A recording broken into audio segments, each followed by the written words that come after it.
welcome back.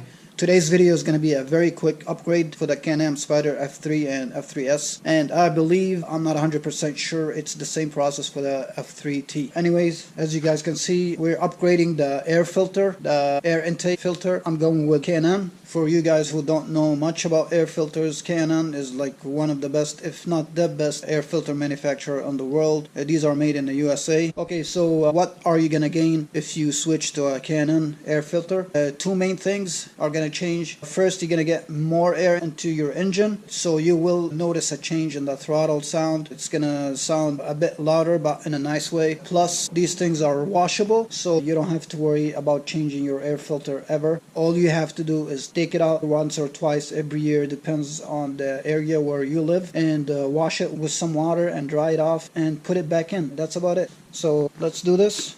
Let me show you how the actual thing looks. Let me show you where this thing goes. It's very simple.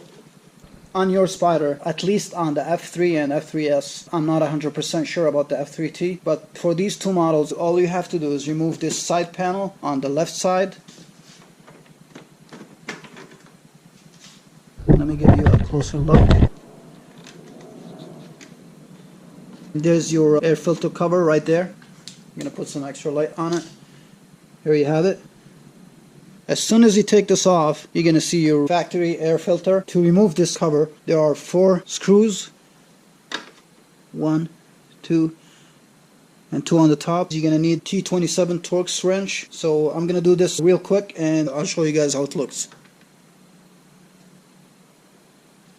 Here's your cover. So a quick tip, if you have a drill with a long tip, that will make your life way easier, because it's doable with the Torx wrench, but because of the tight space here, it's going to take you a long time and it's kind of annoying. So using a long tip with a drill is way easier and way faster. So the good thing about this cover is like they did some kind of plastic edges here, so even after you unscrew these bolts right here, they're going to stay held with the cover. So you won't have to worry about losing them or dropping them into the engine bay.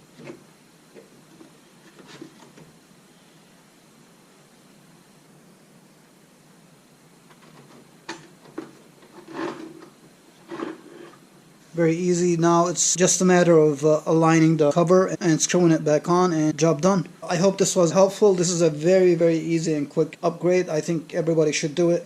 As always, thanks for watching. If you have any questions, please leave them in the comment section, and I'll see you guys in the next one. Bye.